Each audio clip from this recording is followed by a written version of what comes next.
Welcome back to Real Family Secrets. Grab your snacks, get comfortable. The people in these stories had every chance to behave themselves. They just chose wrong. Drop a comment and be sure to subscribe.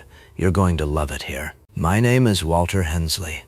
I built an HVAC company from nothing over 35 years before selling it and retiring comfortably. At my son's housewarming party, standing behind their own fence in the dark, I heard him tell his fiancée that I'd handed them $180,000 and didn't even own a doorknob in that house. Derek is my only son, and when he told me he and his fiancée Priya were buying a house together, I offered to help. $180,000 meant as a gift toward the down payment, no strings attached, the kind of thing a father who'd built something from nothing wants to do for his kid. Priya ran a small consulting business with her brother Alan Getty, who did what she described as bridge financing for real estate deals. I didn't ask too many questions. I trusted my son. A few weeks after the closing, I noticed something odd in the paperwork Derek had shown me. A document referencing my contribution, not as a gift, but as some kind of structured loan, with terms I didn't fully understand. I brought it up over lunch, short ribs at his favorite steakhouse, trying to keep my tone light. "Derek, this paperwork calls my money a loan. What's that about?" Derek didn't flinch. "Dad, that's just structuring," he said, waving his fork. "Priya's business credit is stronger than mine right now, so we put the title in her name for tax optimization purposes, pass-through liability shielding, basically. Your money's not a loan, it's just categorized that way for the lender's underwriting requirements. It protects you, actually. If anything ever happened, you'd have a claim." "And Alan Getty?" I asked. "Priya's business partner. He does bridge financing. It's totally standard, Dad. Everybody structures deals like this now." He smiled at me the exact way he'd smiled as a boy, explaining why the neighbor's window was definitely already broken before he threw the ball. I nodded slowly and said, "That makes sense. Thank you for explaining it." I paid for lunch. I went home and called a real estate attorney that afternoon. The attorney, a sharp woman named Deborah Okafor, read the documents in 11 minutes. "Mr. Hensley, this isn't structuring. This is a second lien with no repayment schedule, no interest disclosure to you as the lien holder, and your son's name doesn't appear anywhere on this property. If Priya defaults or sells, you have no automatic standing. Whoever drafted this protected the buyer from you, not the other way around." "Who drafted it?" I asked. She flipped a page. "A firm called Getty and Okonkwo Title Services." Getty. Same name as the bridge financing partner Derek mentioned. I drove to their office, told the receptionist I was a prospective client, and asked to see anyone available about a residential closing. A young man named Casey pulled up general information on his screen while I waited, angled just enough for me to see the letterhead. Getty and Okonkwo, family owned since 2019. Founders, Alan Getty and Priya Okonkwo. Priya's business partner was her brother. I sat in my car in that parking lot for a long time.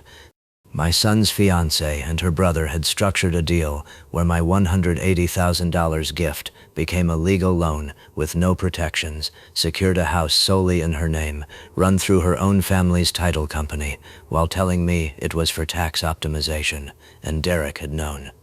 Derek had helped sell it to me over a plate of $34 short ribs. That night I did something I'm not proud of, and something I'd do again without hesitation. I drove back to the Oakwood house at 9:40 p.m., parked 2 streets over, and walked to where I could see the kitchen through the back fence, where the string lights from the housewarming were still up. Derek and Priya were at the island. Priya was laughing. "John Henste. Your dad literally thanked you for explaining it," she said. "Babe, he thinks he understood. That's the best part. Alan structured it so even if we split up or sell or anything, his money just evaporates unless we choose to give it back. He gave us $250,000, and he doesn't even own a doorknob in that house." Derek laughed too. "He built a whole company out of nothing, and he can't read a title report. It's kind of sad, honestly." I stood in the dark behind their fence, 63 years old, and felt something in my chest go very quiet and very cold. I told Margaret, my wife, everything the next morning. She didn't cry. She got up, made coffee, and said 4 words I've thought about every day since. Then let's be smart. We hired a forensic accountant, a former FBI financial crimes analyst named Diane Sue, and asked her to trace the full picture, not just my $180,000, but Alan Getty's $340,000 bridge loan too. It took her 16 days.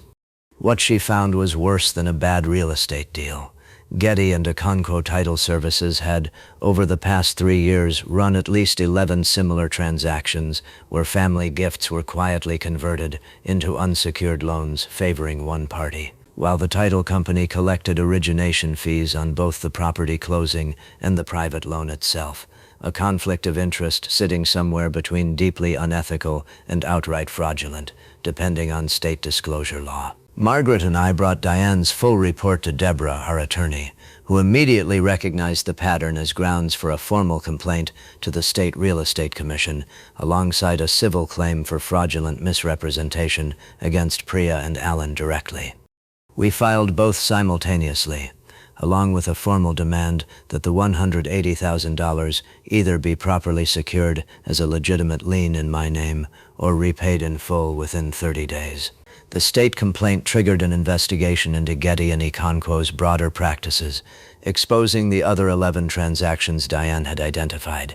2 additional families came forward within weeks, having experienced nearly identical structures on their own family gifts. Alan's title company lost its state license within 4 months.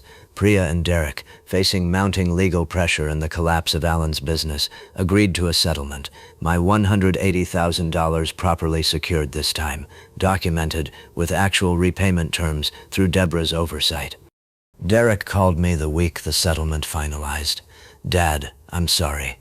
I should have told you the truth from the beginning." "You didn't just fail to tell me the truth," I said.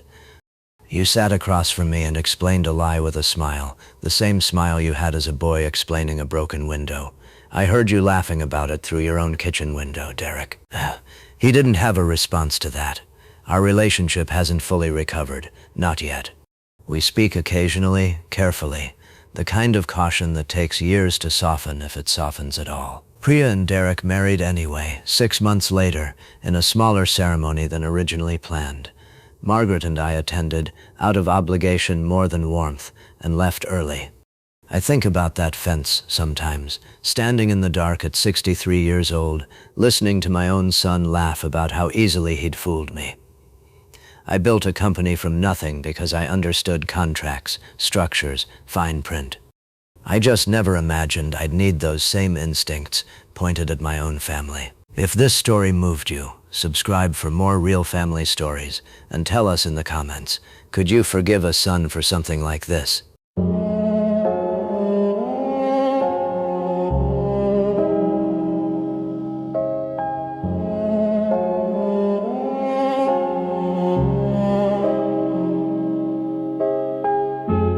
Faded flashes through the tinted window, phones buzzing, signals out of sync. Hushed voices swirling, city spin slow. Still I'm moving, engine drains. Benny high rises, pockets heavy with doubt. Silhouette in a downpour, folded bills and guilt. Blue flicker dashboard, posters in drought. Memory skips every promise, almost rebuilt. Pressure in my grip, veins humming chrome. Distant laughter stings, all we ever home. Sliding past warnings, tomorrow never calls. Hands on the wheel, watch the silence stall. It's all static when I'm near, tracing faces in the rear. Every echo's crystal clear. Can we stay lost in the mirror? Another name stitched in my sleeve, paper cup secrets spilled in the breeze. Moving through rooms with nothing to leave, counting each time you heard with ease. Heartbeat sings to the siren's page, rusting gold thread these days. Glancing reflections, searching a trace. We put our space on a shifting base. It's all static when I'm near, tracing faces in the rear. Every echo's crystal clear. Less is over, kept us here.